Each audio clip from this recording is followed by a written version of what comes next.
everybody. So I had a little bit of a malfunction. My thing crashed. I had gotten further than this, but it crashed and it didn't record. My recorder crashed. So I'm a little bit further accidentally than I was the last time you saw me, but really not much. Our main character bemoaned that she's going to turn into a cat. And then she was walking home when she saw the black cat with the 2 colored eyes, and she was like, "You're totally Graves," and the cat was like, "Meow," and he didn't prove that he was Graves, but she totally suspects he is, and now she is going to go home. I'm almost home now. I should figure out what I'm going to have for din. Ah! Something just hit my back. Get it off, get it off, get it off! Wait, it's gone. I see the little black cat at my feet. What the hell? Damn it, Graves! I don't care if the cat is Graves or not. I'm not calling it that until I'm proven wrong. Meow. The black cat trots off somewhere. Is it just me, or did it just sound like someone saying the word meow? Worse than that, it kind of sounded smug. Graves? Fist shake? Maybe it's not him. Maybe I just smell like cat and attract other cats now. Better get home before I'm jumped by more strays. I run the rest of the way home and slam the door behind me. I can't take this. If my hair hadn't already gone white, it'd be turning that way. You're late. Huh? Who said that? I look down. Mochi's fat face is looking up at me. Oh, no. No, no, no. No. I'm not doing this. I dump some kibble in Mochi's bowl and then go back to my room and close the door behind me. I shamble into my pajamas and then bundle up my hoodie. But when I bundle up my hoodie, I feel a firm, squarish bulge in the pocket. That's right, the book. Maybe there's something useful in it. I start to flip through the book again. There's my name, and there's Hayes, Mason, Landry, and Reese. This must be a clue of some kind, but I don't know what it's supposed to say. All these words look like they've been written by birds hopping around in the ink. I toss my hoodie to the floor and then get to work. Maybe I can decipher it. If I hold the book upside down... Wow, she's a genius. No. Yeah, holding the books upside down doesn't work. I toss my hoodie on the floor and get to... Okay. Did I crash again? No? Okay. Nope, I don't know why I bothered looking. Of course it wouldn't be that easy.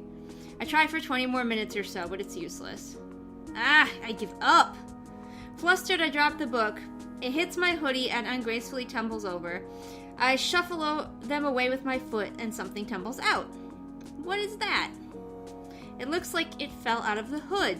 A bookmark? Did I leave that in there? Why would I put that in there? I pick it up. It looks like it's got some weird holographic center. It's kind of pretty. I should bring it back to the cafe tomorrow along with the stupid book. I go to tuck the bookmark into it for safekeeping, but... Le gasp. Hold up.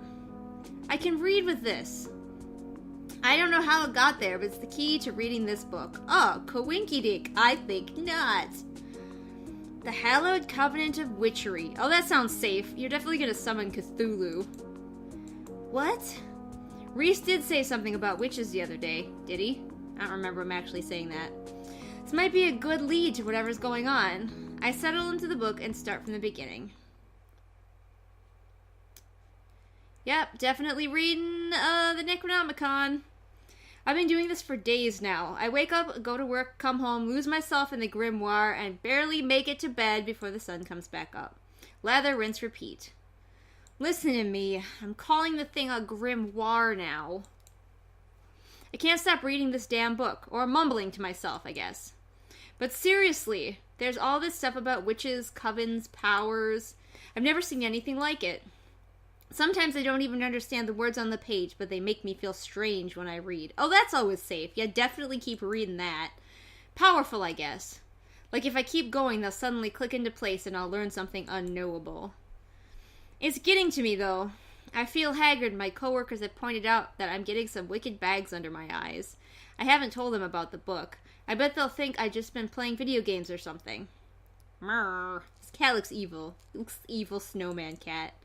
What's up with you? You're so friendly lately. Since when do you sit on laps? They do say that some witches get familiars. No, That's ridiculous. I'm just getting ahead of myself here. I am not becoming a witch. Well, you were becoming a cat before, so. I have been trying some of the stuff in the book out, though. Just a bit. You can't blame me for that. Hear me out. I think I managed to move a Coca-Cola can with magic. Maybe it was balanced weirdly or something, and it fell on its own, but it felt like it worked. You're not gonna, like, show us any of what the magic spells are or anything like that? I mean, up until now, we didn't even know the book was full of spells. I've definitely been reading this gibberish book for too long. I should stretch my legs or something, right, Mochi? Mah. See, even Mochi agrees, and he hates exercise. That noise is the noise I make when I have to exercise. Mah. Hey, it's actually pretty early. Reading a dusty tome all night actually reset my sleep schedule to a normal one. Or you just don't sleep at all. That's not a normal sleep schedule. I'm gonna celebrate with some coffee, breakfast, and a nice walk. When did I become a coffee drinker anyway? It's not bad at all now that I've gotten used to it. The stuff I drink is actually a real shade of tan now, almost. My palate is refining every day. I kind of just want a big old cheese Danish or something, too. There's that corner store down the road. I've been there for a lot of stuff, and their breakfast pastries look really good. But I could also stop by the cafe. It's closed to customers today, but I bet someone's hanging around who could make a nice fancy coffee or something. Okay, so like I said, I did this before and I crashed and I made this choice and I'm gonna make a different one this time because it's my Let's Play and I want to. And I wouldn't normally, but it crashed, so I'm gonna use this to my advantage. I'm just gonna get something at work. I went to the coffee shop before. Not gonna reveal what happened because in this timeline, my character doesn't know what happens when you go to the coffee shop. You know what? Why waste money when I can get some coffee for free at the cafe?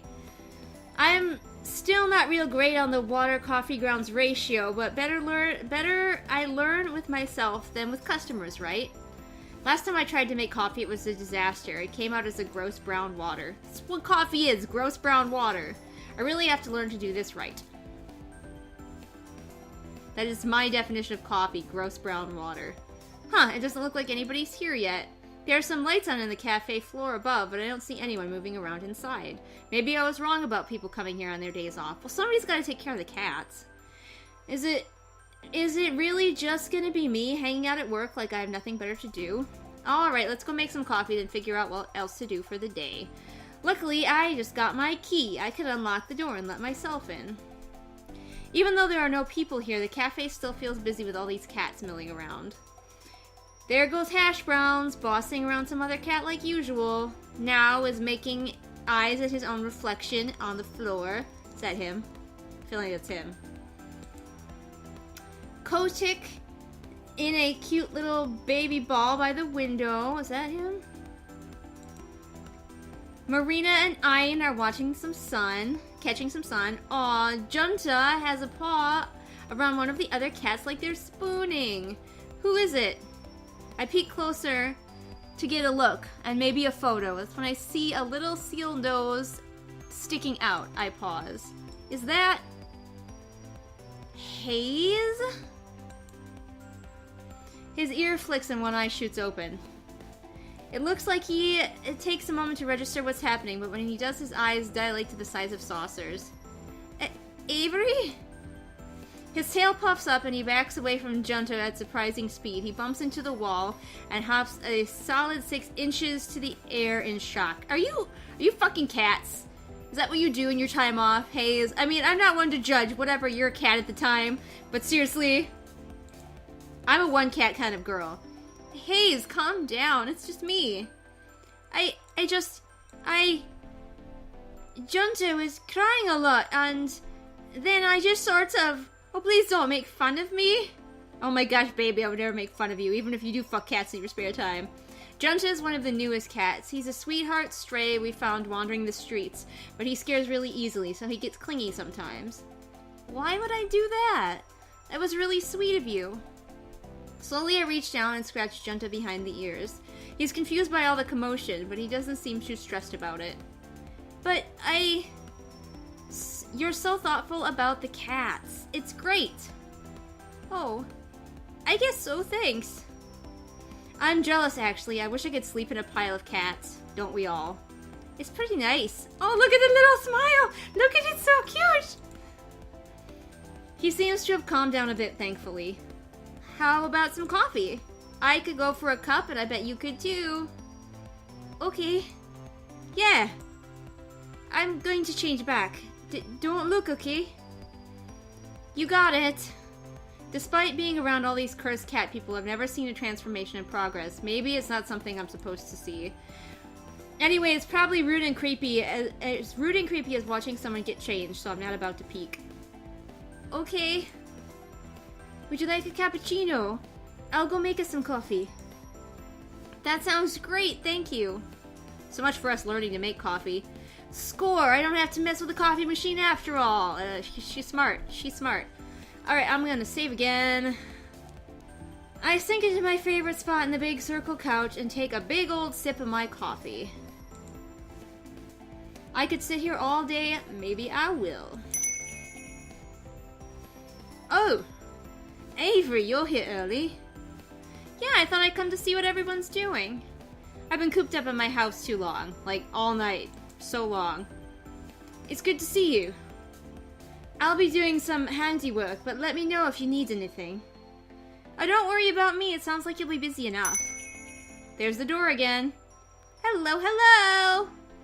So, Avery, what breed are you? Do you know yet? Excuse me? Cat, I mean. Sorry, is this still a sensitive subject? No, nothing's happened to me since I grew that whisker. I figured it'd take more time. That's strange. I turned in about a week. Me too. Hayes nods from the other couch. This wouldn't be the first time Avery's slow on the uptake. Were you just standing there waiting for a chance to say something like that? Of course not. He totally was. They're right, though. Playing with that book made me totally forget about the curse. Conveniently. Why haven't I seen any changes since then? Well, I'm gonna go do some laundry. Let me know if you ever find out. I'm betting you'll be a silver tabby or something pretty like that. I hope the kind of cat I become is still a person. Hey, cats are people too. Don't you give me that expression. Reese rolls his eyes and flaps down a long row of seats to the side of the cafe. He settles with a spiral-bound notebook. Finley picks up a large bag and trundles toward the stairs. Is there a laundry machine up there? Yeah, in Graves' apartment. He lets us do laundry here for free. Wait, Graves lives here? Yeah, duh. The third floor is his apartment. Shouldn't we see him, like, all the time? He's basically a ghost as it is. He's usually out until really late at night and then leaves pretty early in the morning. I don't think he sleeps. I bet he sleeps in a fancy coffin. I just meant he's really busy. Why are you always apologizing and making excuses for him? Why, I'm suspicious of you, boy. He takes care of all the administrative stuff for the cafe, after all. Well, I better get to work. This ramp isn't going to build itself, after all. Landry gives me a wave, then disappears into the back. He's back a few minutes later with handfuls of lumber and a roll of carpet. So that's why all the stuff was in the basement. Sorry, I might be getting a bit noisy in here. No problem with me. I suppose if you must. Landry and Reese go back to work. A few minutes later, I hear Finley. I peek up at the balcony. She's fiddling with a laptop or something. Everybody seems to be keeping themselves busy. Maybe I should help one of them. But on the other hand, I'm not getting paid for it, so... Okay, again, I'm gonna cheat and use a crash to my advantage. I said stay put last time, and nothing happened. Although maybe it would happen this time. I don't know. I feel like I'm so torn. Because I did something differently and made Hayes happier. If I stay put, maybe he'll actually come hang out with me. Maybe? I guess we'll see what happens. Probably nothing. I'm gonna stay here and finish this delicious coffee before I do anything. This is my day off after all. Okay, nothing happened. That's alright. We all get caught up with our own thing when I hear footsteps approach from the kitchen. Why, if it isn't the big boss himself. My wonderful cat herders! I see you've been keeping the place well while I've been gone. He looks us over, his gaze stops on me for just a second. He has a weird glimmer in his eye that I can't really place. Which eye? Is it the blue one? I bet it's the blue one. Ew. I'm onto you, buddy. I know you have something to do with that book. It can't have just been there because you're a collector or something. Heck, it has our names in it. I didn't really understand those pages since the bookmark doesn't work on them, which is really convenient, and I forgot to mention it before, but still, it must be something fishy. Landry! Excellent work on the cat's equipment, as always. Ah, but I'm not done yet. Have you ever given me reason to doubt? I know you'll do a stellar job. We can talk about future designs soon. Sure thing, boss. Reese, I see you've been keeping your protege in line. Keep up the good work. Of course. Nothing gets past me. In the eyes and the talons of an eagle. Protege? Are you talking about me? Hayes, my sweet Hayes. Can I trouble you for some of your exquisite coffee? I'd be happy to. You're a treasure, as always. He is a treasure. Look at that boy. I hope you have been keeping well. Oh, well... Finley! Finley peeks her head over the upstairs balcony to shout down. Come on, just come downstairs. Present! Your videos are keeping me busy. We hit a whole new attendance record the other day. And 6 adoptions in 2 days? Home inspections never end. I'm sorry you have such a precious, adorable girl here making your business work. You are my internet lifeline. I have no head for such things. I bet he's been lost ever since telegrams went out of style. And Avery. He's real close now. I don't think I like it. He puts his hand on my shoulder and levels his gaze down at mine. Okay. Alright, that's cool. His blue eye is so chilling. What about his other eye? Like, is it nice? We only hear about the blue one. It's a real telltale heart situation. I'm on to you, Avery. What? You're the fastest learner we've ever had. I forget you're still new. I feel like he's not just talking about cafe work. Well, I've been doing a lot of studying. So you have. So you have. He lets go of my shoulder and turns away to the rest of the employees. He definitely wasn't talking about the cafe. He definitely knows something about the book. I'd ask him more, but maybe it's not a good idea in front of everyone else. I'll chase him down later when he's leaving or something. I have to get more information. Where's Mason? I wanted to see her today too. She hasn't been showing up as much on her days off lately. Maybe she found a comfy gig at an old cat lady's or something. I haven't been to your place in ages, though. Ah! When did you get here? You startled me. Ah, Mason, I'm so glad you're here. It wouldn't be the same if you didn't join us.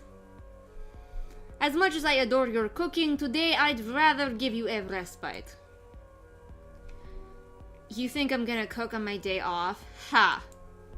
Of course not.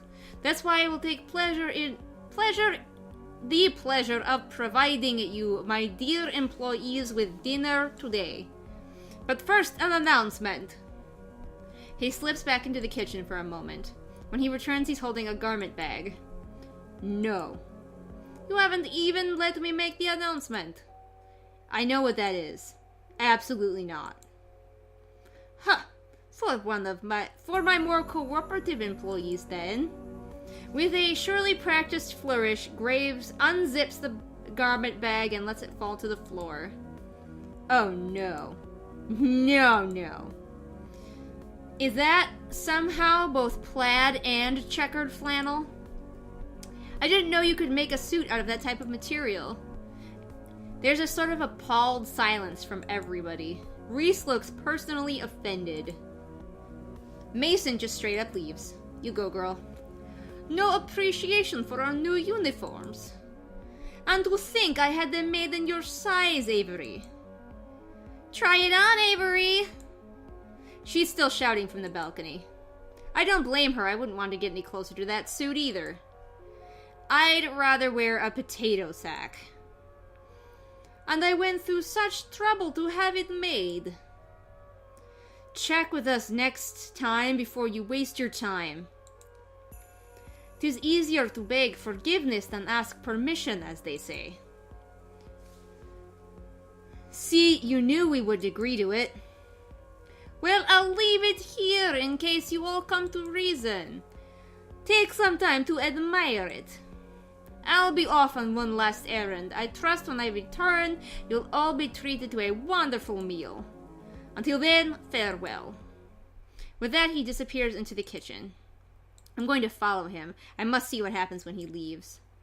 I get to the kitchen in time to see him slip through the back door. I'm sure I'm going to see a black cat. I just know it. I peek out the door as he leaves. He gets further and further away from the cafe, but I don't see him change, not even when he gets past the point where I know he's off cafe grounds. I guess the others already assumed he wasn't affected by the curse, but why? Does this prove he's the culprit? How else would he escape whatever it was that got everyone else? Although, to be fair, I can't use that as proof. After all, I also escaped the curse, and I sure as heck didn't cause it. It seems like as good a time as any to see if I can find out more of what's going on. I peek back into the main cafe. It looks like everybody's back to whatever they were doing before. The newly arrived Mason has kicked up her feet on the couch and seems to be already dozing off. Finley did say we have free access to Graves' apartment after all, and I could go look to see what he's hiding up there. I'm also kind of curious what it looks like. But then again, if he was hiding something there, wouldn't somebody have noticed it by now? Maybe he keeps his magic stuff in the creepy basement. Alright, we're gonna be getting a choice pretty soon, so I'm gonna save again. Saving in different spots this time, less likely to fuck up. And I'm gonna stop recording here. And if I don't see ya, bye. Was it magic?